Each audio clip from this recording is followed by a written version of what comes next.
combustion in spark ignition engine. In 4-stroke petrol engine, there are 4 strokes are there: suction stroke, compression stroke, working stroke, and exhaust stroke. In the suction stroke, air fuel mixture will enter into the combustion chamber. In the compression stroke, the air fuel mixture is compressed, and at the end of the compression stroke, the spark plug gives the spark. So the spark plug, when it is giving fire, the air fuel mixture is burnt over there. So it will produce enormous power on the piston. So with the result, the power stroke is produced. Now the flame burning is one of the main important study, where how the flame burns, because the time available for burning of the air fuel mixture is very fraction of seconds time is available. So the flame has to, the fuel has to completely burn. So to burn, each atomized particle of the air fuel mixture has to get proper air. So when air is there, oxygen is there, then only the air fuel mixture will burn properly. So that is what is complete burning of the air fuel mixture. So this will ensure the economical operation of the engine. Efficient engine is possible. So for that, the engine requirements are different. Engine requirements are that richer mixture in the starting. In idle condition, air fuel mixture is different. In high speed, air fuel mixture requirement is different. In when the load is more, air fuel mixture is different. So according to the requirement, air fuel mixture will be sent into the combustion chamber by the carburetor. Now that has to be properly burned. So burning will be done by this spark mechanism. So when the inlet wall and exhaust wall both are closed in the compression stroke, at the end of the compression stroke, before the piston reaching it to the end of the compression stroke, so the flame has to completely burn. So when the piston is exactly at the TDC or just begin for the power stroke, the flame complete burning has to occur, and it has to go to the maximum peak pressure. So maximum peak pressure is very important for the air fuel mixture to burn. In this particular sketch, it is shown that 15:1, 15% of the air fuel ratio. 15:1 is the air fuel ratio. That means 15 kg of the air required to burn 1 kg of the fuel. So on this particular scale, this side will become richer air fuel mixture, and this side will become leaner air fuel mixture for the engine. This 15:1 ratio is the stoichiometric air fuel mixture for the engine. So that means the the entire fuel has to burn the entire fuel in the combustion chamber. 15:1 is the most suitable, most proportionate air fuel mixture in the combustion chamber. That is the reason why it is called as stoichiometric air fuel mixture. So as the butterfly wall is moved as per the moment of the throttle position, or by making the engine richer, so it may be 9:1, or it may be 7:1. So 7:1 will be 2 richer. So if it is after 9:1, the flame will be 2 richer to burn. So if it is between 15 to 9, a rich one will be better air burning will be there.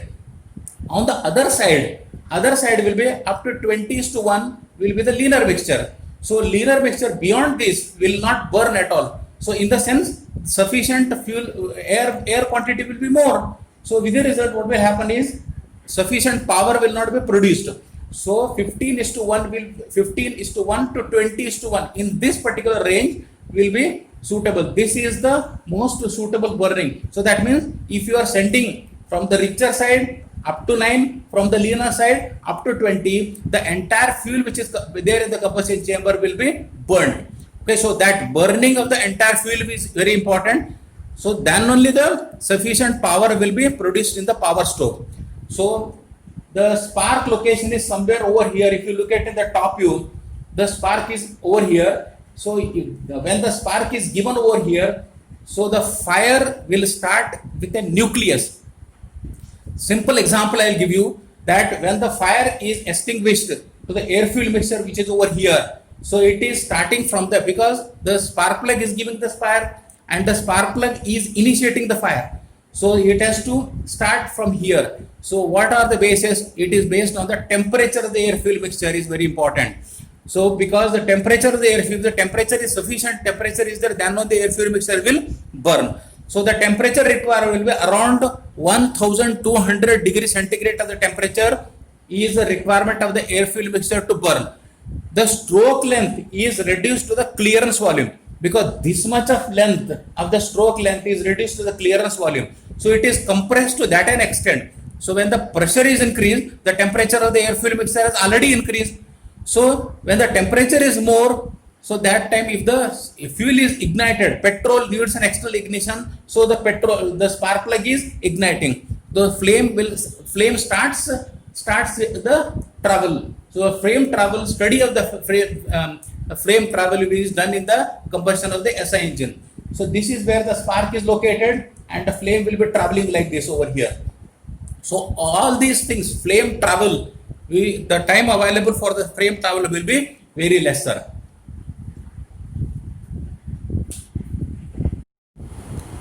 Combustion of SI engine. In an engine 4-stroke petrol engine, there is a suction stroke, compression stroke, power stroke, and exhaust stroke. Now in a suction stroke, air fuel mixture is entering into the combustion chamber, and in a compression stroke, the air fuel mixture is compressed. Now at the end of the compression, the air fuel mixture is ignited by the spark plug. So when the spark plug is igniting, the flame starts burning in the combustion chamber. Now this is the graph which shows the pressure versus crank angle. Now here, as the crank angle is increasing, the pressure nature of the curve is shown over here. Now what happens is, when the flame starts burning, now this is something like this now. Now flame, when the spark plug gives a spark, a flame nucleus is developed. A nucleus is developed, and from there the flame will start propagating on all the directions, perpendicular to the board, and on all the directions it will be propagating. Now what is happening in the combustion chamber is that it is instantaneous burning. Burning is very instantaneous and very rapid, and the time available is very lesser. So the spark plug is producing the heat. So with the result, what will happen is, the flame front is preparing and the flame front starts traveling. Now in this particular graph over here, this is the top dead center, TDC position over here. Now over here, this is the point of ignition now. This is happening some before the TDC at a particular angle. Next is the point of combustion over here. This is the point A. Point A is point of ignition. Point B is point of combustion. Point C is the peak pressure. Now this is the TDC over here. So that means when the piston is reaching exactly at the TDC over here, what is the pressure over here? This is what is the pressure. At where the ignition has been done? At the point A. Where the combustion started? At the point B. Now there is a gap between this is the gap, that is A to B. This is what is the angle measured in terms of angle θ1, and θ1 is the ignition lag. So what is happening is, this particular ignition lag is the time taken to burn after the spark has given the spark. So this is what is happening in the combustion chamber. Now if you look at this particular sketch over here, now what is happening is 30%, this is very very important, 30% of the air fuel ratio. Suppose if you take an example, or if you take a situation in a situation where 30% of the air fuel mixture has burned, it will occupy 60% of the volume inside the combustion chamber. From the clearance volume inside the combustion chamber, it is occupying 60% of the volume. Now when the 30% of the air fuel mixture has burned, now what is remaining is 70% of the air fuel mixture is remaining, that has not burned. Now what is the volume which is occupying? It is occupying only 40%. So that means this is 30% of the air fuel mixture when it is burned. So that means when the flame spark plug has given the spark, and when flame started, so 60 it has occupied more. So with the result, what will happen is the density of this particular area is reduced. This is pressing and also transferring the temperature of the burned gases to the unburned gases. the pressure is increased and the temperature is also increasing. So that is due to the compression of the unburned gases. This is happening in SI engine. So with the advantage of with this is that as the flame starts traveling, the burned gases are transferring the temperature to the unburned gases, So with the result, unburned gases temperature is also increasing. So this is happening due to the radiation. From here to here it is happening to the radiation. So from the burned gases to the unburned gases, through the radiation, the temperature is transferring over here. Now the ignition lag is that what is happening in the ignition lag is, this is what is the ignition lag over here. Now the ignition lag has to be as low as possible, because the flame you are giving, after the flame has been given, it is taking this much of angle to start the flame to burn. And when the peak pressure it is going the peak pressure.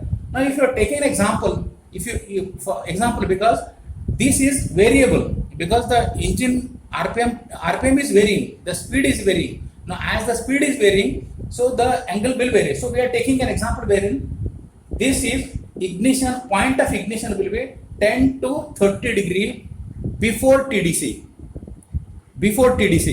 Now ideally after TDC it will reach to the peak pressure 5 to 10 degree. This is what is for an ideal engine. Suppose if a particular engine, because it is depending upon the flame temperature, RPM of the engine, it is depending on the design of the engine. Now after the TDC, if it is 15 degree, if a particular engine is getting peak pressure, maximum pressure at 15 degree, it is supposed to, the point of ignition is supposed to be 20 degree before the TDC. 20 degree before the TDC, it is supposed to occur over there. So to control the time lag, if you want to control the time lag, we have to do the ignition advancing mechanism. So we need to advance the ignition. That is the reason why. So we have to, ignition has to be advanced little bit earlier, so that this particular time which is there can be reduced over here. So with the result, as the speed of the engine is increasing, advancing, we do the ignition advancing, that we learnt in the based on the speed and based on the load condition also. So that is how the speed will be, ignition advancing is being done.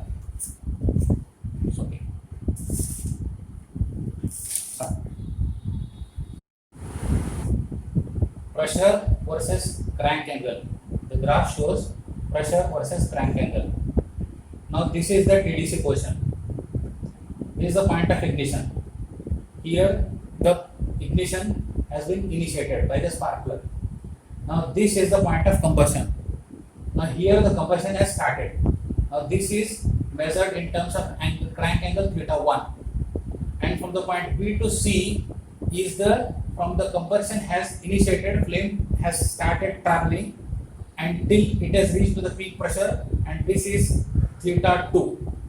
From the point theta1 is termed as ignition lag, and this is the phase number 1. So phase 1 is the ignition lag period. Phase 2 is from the point B till it is reaching into the TDC position, when the piston has reached to the TD position. Till it has reached, almost 2/3 of the combustible mixture which is there in the combustion chamber must have burnt out. It is supposed to be burnt out. Then next what will happen? The flame is burning, and at this particular time peak pressure has been developed. So it has reached to the peak pressure, maximum pressure is developed after the TDC over here. So regarding the angle of the crank angle we discussed in the previous graph. Later on, in the third phase is what is called as an after burn phase. Now here it is supposed to, see, this is the peak pressure, but still the flame is burning.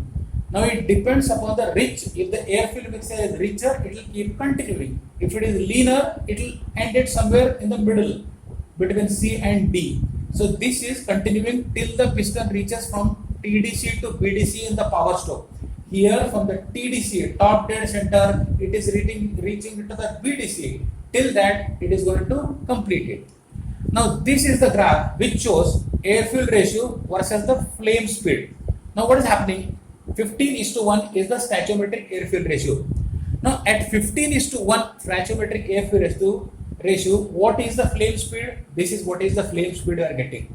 So that means if the air fuel ratio is richer, the flame speed is very faster over here. High flame speed you are getting. If the air fuel ratio is leaner side, the graph is coming down. So that means the flame speed reduces. So when in the combustion chamber, when you are sending a rich air fuel mixture, the flame will spread fastly. It will burn fastly. With the result, more power is being produced. If it is a leaner one, it will not burn. So this is what is the stoichiometric ratio. That is 15:1 is the stoichiometric ratio, wherein you will get a maximum flame speed and at the correct requirement of the engine now. Now this graph shows the flame speed versus the engine speed now. Now as the engine speed is increasing, say 1000, 1000, 2000, 3000 RPM. Now as the engine speed is increasing, the flame speed also increases over here. This is the graph which is showing an increase in this. So that means what we are doing is, as the engine speed is increasing, we are supposed to advance the ignition. Ignition advance mechanism is implemented. So it is because of that the flame speed also increases. So the parameters are, if the air fuel mixture is richer, flame speed will be better. If the air fuel mixture is leaner, the flame speed will come down. So this is how it is working.